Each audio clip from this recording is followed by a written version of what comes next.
What is up, guys? We're going to go over the objectives of discovery. Discovery is the most important part of your sales process. This is the main thing that separates somebody who is average or mediocre at sales, or even people that are fairly decent, from the elite. If you get really good at discovery, your sales calls will feel so easy if you understand how to conduct your discovery process.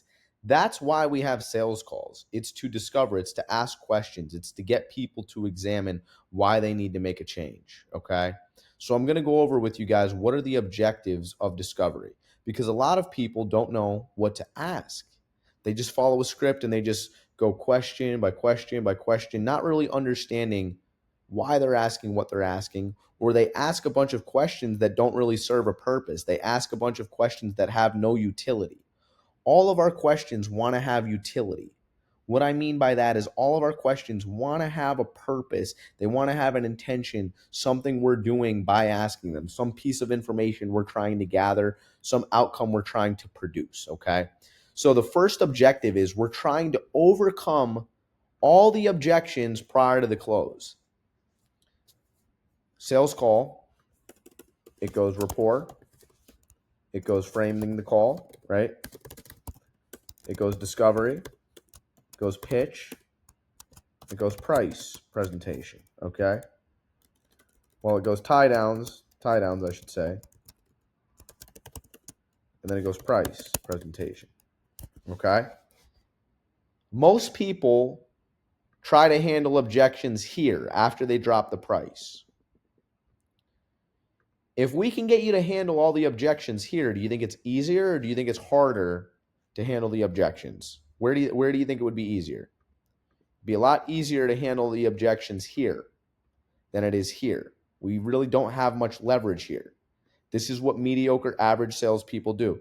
Really, really good salespeople understand that the questions they're asking are aimed to overcome objections prior to the close during the discovery process of our call. So in a really simple context, you can ask, hey, does your wife know you're on this call? That'd be a really simple example. You're asking that here, does your wife know you're on this call, as opposed to trying to deal with the spousal objection here. It's a really simple example. Okay, I'm going to give you in the next video like my discovery process, and we're going to build you a script, and I'm going to give you, my script template, and we're going to tweak that personally for you in your offer, okay? We're going to work on that. But it's designed to, like I said, prevent you from having to deal with objections here, okay? It's designed to reframe your prospects' beliefs so that way they don't even want to give you objections here, because we've gotten them to look at and examine why they need to make a change, okay? Because if you can get somebody to the point where, with your questions, they've examined their belief, they've looked at the consequences of them justifying objections, because there's a million objections, right? I've heard them all. There's spousal objections. There's I don't have the money. There's I don't have the time. There's I don't know if I'm ready for this. There's I need to talk to my financial advisor. Guys, I've heard the craziest stuff. I've had a girl tell me she can't move forward because she's on her period. I've heard the most ridiculous objections. The point is, don't focus on the objection. All an objection is a reason why somebody doesn't want to move forward. A reason that in their mind they're justifying to not move forward. With our discovery process, if we can get them to examine that they need to make a change and what's the consequence of them not making a change. If I don't lose this weight, what's the consequence? I'll die younger. I'll live a more miserable life. I won't have energy to play with my kids. I'm not showing up the right way, right? If we can get them to examine the consequences of them not making a change, they're not going to want to give you objections. Their desire to change has to be higher than the desire to justify any of the infinite amount of objections they can give you. That's why it's very fruitless to focus on objection handling. It's pointless because there's a million of them.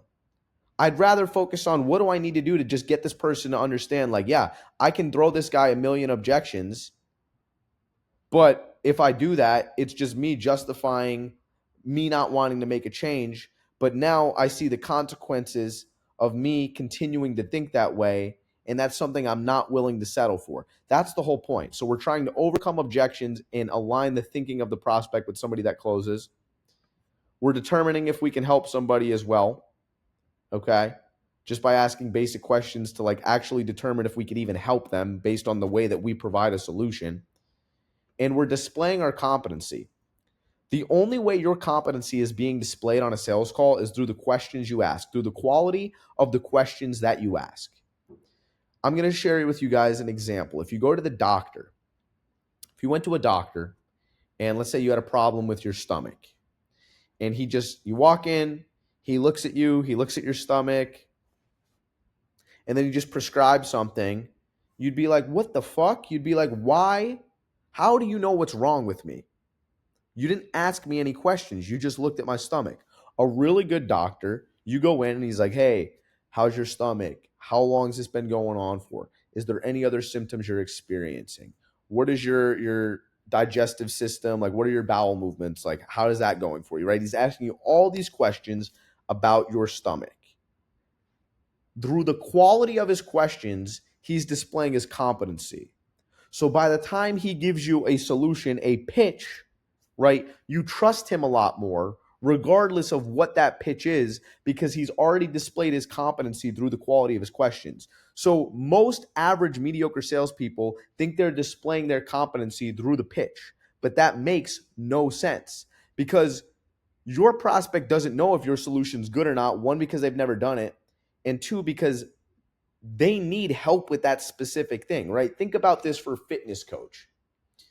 Somebody's on the call because they obviously don't understand fitness to the level they need to. They need help with it. So you describing your process with all the nooks and crannies, they're not going to understand it because if they already understood it, they wouldn't need the help. They already would possess the knowledge and understanding of the process that they'd be able to run themselves through the process and they wouldn't need the help. So it doesn't make sense to think that your expertise or your competency is coming through your program and the way that you're displaying it. Your competency comes through the quality of your questions alone. Okay? Watch this video once or twice. I'm going to hammer this into you guys on the calls that we take. Okay? It's going to be a lot more in-depth and a lot more customized to you and your business specifically or your offer currently that you're on. Okay? And we're going to go through the script next, but really sit and think about this stuff and meditate on it.